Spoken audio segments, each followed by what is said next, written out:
Y desde Washington nos vamos en directo a Israel, 14 horas 20 minutos ahí. Y mire, la vida en Israel es intensísima, no da pausa. Estamos muy cerca ya de 7 meses de ese terrible 7 de octubre que ha marcado un antes y un después, pero la agenda, por decirlo así, más allá de lo que es la fecha, va marcando permanentes emociones. Estamos en la víspera de lo que es Yom HaShoah Be'Hakurá, el día en el cual recordamos el horror del holocausto y el heroísmo, también ya de alguna manera y a pesar de la guerra y el momento, viviendo y palpitando lo que será este próximo Yom HaAtzmaut, este Día de la Independencia, todo esto y mucho más en esta víspera de Shabbat. Nos vamos al encuentro de la co-conductora del programa de la cadena de noticias E24 News en español. Ella es israelí-venezolana, venezolana-israelí, nuestra querida Nicole Michel. Nicole, ¿cómo estás? Buenas tardes para ti. Muchísimas gracias, Miki. Es un placer, como siempre, estar con Radio High. Aquí hoy estoy en los estudios de I24 News, por cierto, hoy viernes. Hoy viernes, y porque además puedo decirle a la audiencia, estuviste, ya que hablábamos de Yom HaShoah, con el presidente del Memorial del Holocausto Yad Vashem, este argentino-israelí, Dani Dayan, también de alguna manera en lo que es en Israel este día, que si todos los años marca tan fuertemente, ¿no? En la recordación, creo que este año, por todo lo que sabemos, debe tener todavía un nivel de intensidad aún mayor, ¿no? Completamente. Justamente, como bien dices, estuvo Dani Dayan hace pocos minutos conmigo. Estuvo tanto, nosotros el programa en español pertenece al canal inglés, pero estuvo con mi colega Nicole, que se llama Nicole Tzedek, en el programa inglés del Prime Time también, y estuvo conmigo en el programa en español, porque justamente queremos que nos acerque su impresión ya muy cerca de Yom HaShoah, después Yom HaZikaron y después Yom HaAtzmaut, que es así como se celebra, ¿no?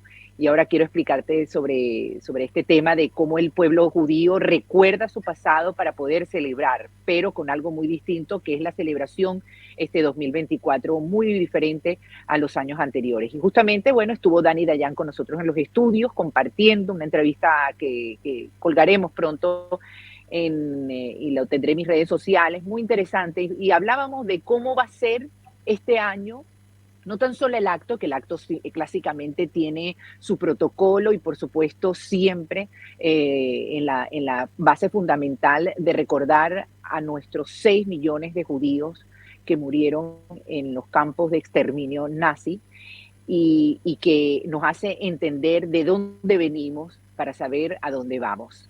Y este año, como lo hablábamos con Dani Dayan, lo hablaban con Dani Dayan en los estudios, el acto y de por sí todo lo que va a ser Yom HaShoah, Yom HaZikaron y Yom HaAtzmaut va a ser completamente diferente por los actos por los hechos que hemos vivido a partir del 7 de octubre en Israel y donde continuamos. Antes de estar con Dani Dayan, estaba hablando con Jack Naria. Jack Naria fue uno de los asesores principales de Isaac Rabin. Él es un analista fijo aquí en I24, en el canal I24 News, en el canal internacional. Y él me decía algo que también quiero mencionarte, que me llamaba la atención.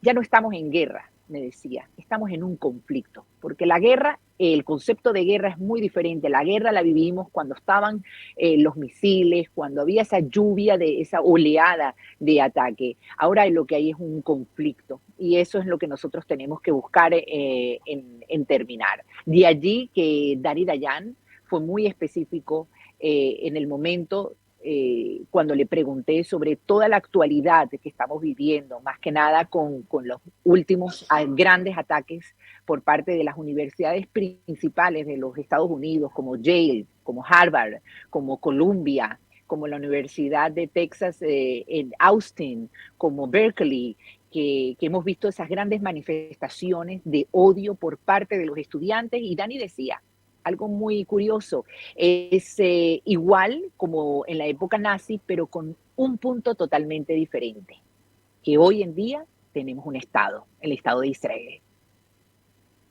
Sin lugar a dudas, es una enorme diferencia y si hay dignidad judía en Israel y en el mundo es justamente por la existencia de este Estado de Israel, que es el enorme milagro judío del siglo XX. Nicole, ¿qué nos podrías contar bueno, del panorama hoy, ya en vísperas casi de Shabbat? Dijiste, claro, no estamos en guerra, pero continúa la situación de seguridad muy tensa en lo que hace a Gaza, el desafío de si finalmente Israel atacará o no atacará Rafah, y por el otro lado el norte con Hezbollah sobre todo y la población israelí que aún no puede regresar a sus hogares por el temor al asedio misilístico que desde ese lugar, desde el Líbano, proviene Israel. ¿Qué nos dirías del momento del punto de vista de la seguridad? Bueno, hay mucha, justamente con Jack Nería, como les mencionaba, que fue el asesor, uno de los principales asesores de Isaac Rabin, él es de origen judío libanés. Decía la gran preocupación que hay actualmente en las diferencias que hay entre el gobierno de Netanyahu y la misma sociedad civil israelí. Y eso es una gran problemática para la solución de un estancamiento tan grande que hay con las negociaciones para liberar a esos 133 secuestrados israelíes que siguen en manos de Hamas, porque a veces no tan solo la solución está en lo que pueda dar el lado enemigo o la misma comunidad internacional, sino también cómo estemos nosotros internamente, los mismos israelíes que han estado totalmente antes del 7 de octubre, estuvieron divididos y esa división fue completamente eh, aprovechada, burlada por el enemigo. Y eso tiene que ser un punto muy importante para el gobierno israelí, para el mismo mundo judío, en que si el mundo judío e Israel no se mantienen unidos, el error va a seguir.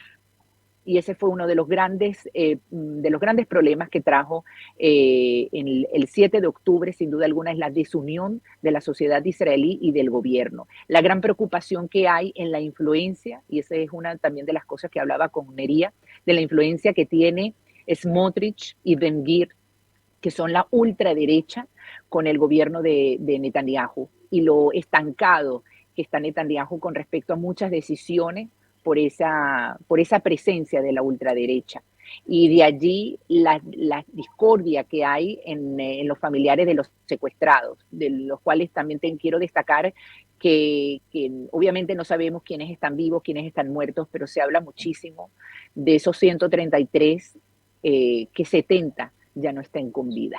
Entonces, un dolor muy grande y una responsabilidad por parte del gobierno de Netanyahu, más allá de todo lo que implica la política, es un compromiso, y lo menciono justo ahora, en vísperas de Yom Ha'atzmaut, que es el Día de la Independencia. El Estado tiene que ser responsable de sus ciudadanos y Netanyahu tendrá que ser responsable de regresar, ya sea en vida, ya sea el cuerpo de esos 133 secuestrados y buscar unificar un país que en estos momentos están en bastante discordia y una situación muy compleja con Hamas. Ahí vemos que el líder de Hamas, Sinwar, estaba exigiendo para un acuerdo con Israel el fin de la guerra, que Jerusalén no vete a Judea y Samaria, a reos condenados por asesinatos y que se liberen, y también recibir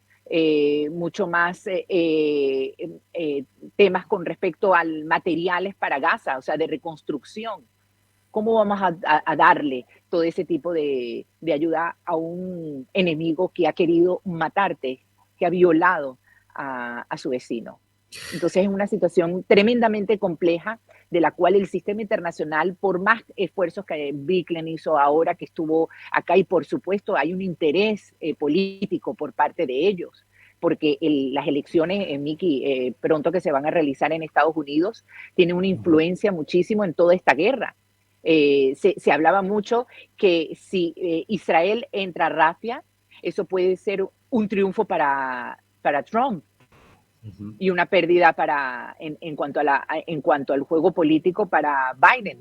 Entonces, claro, ellos tienen su interés, pero nosotros tenemos nuestro principal interés, que es traer de vuelta a los 133 rehenes israelíes. Ese es el interés, no tan solo de Israel, Miki, sino del mundo judío. Y lo veo en las distintas comunidades, en las comunidades judías de Europa, en las comunidades judías de Estados Unidos, en las comunidades judías hispanas, tanto España como Latinoamérica.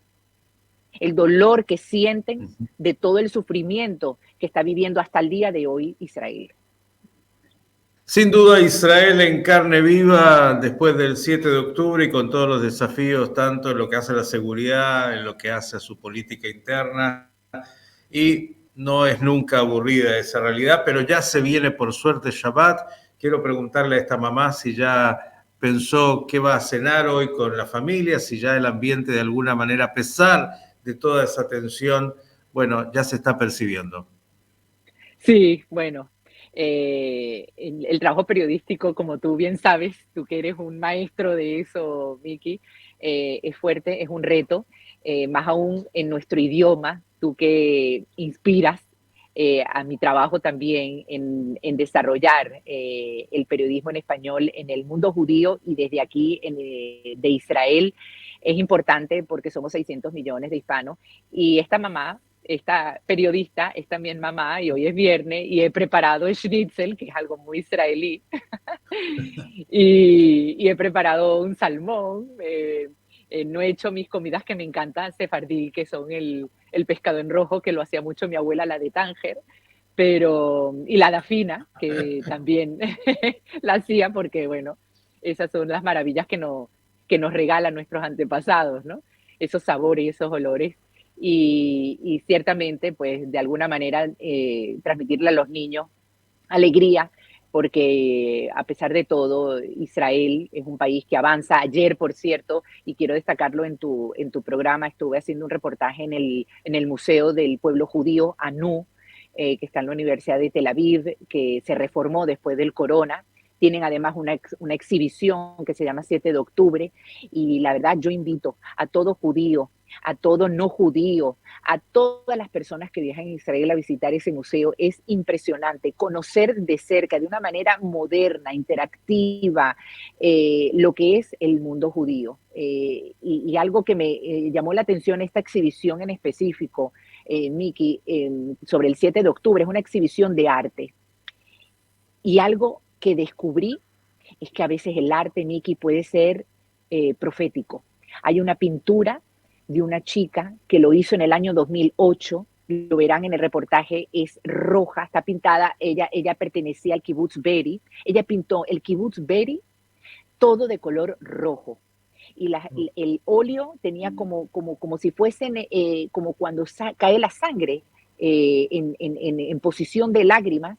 Y es impresionante porque esa pintura que ya lo había hecho en el año 2008, cuando entraron los terroristas de Hamas al Kibbutz Be'eri, obviamente se ven que está dañado, o sea, que le habrán dado algún cuchillazo a la obra, ¿no? Está ahí puesta.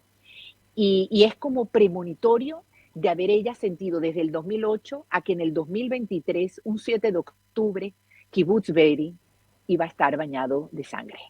Es impresionante. Sí. Wow, wow. Nicole, agradecerte, liberarte, porque esta periodista, mamá y ciudadana tiene que llegar a Shabbat a casa, así que agradecerte enormemente por este panorama. Seguiremos en contacto y mejores noticias muy pronto. Shabbat Shalom Mevorach. Bezrat Hashem, Shabbat Shalom, todo lo mejor para ti, Miki, para toda tu audiencia y que sean próximamente buenas noticias dentro del contexto que vivimos. Nicole Michel, periodista del canal E24 News, la cadena de noticias en el programa en español aquí, en Pensando las Noticias.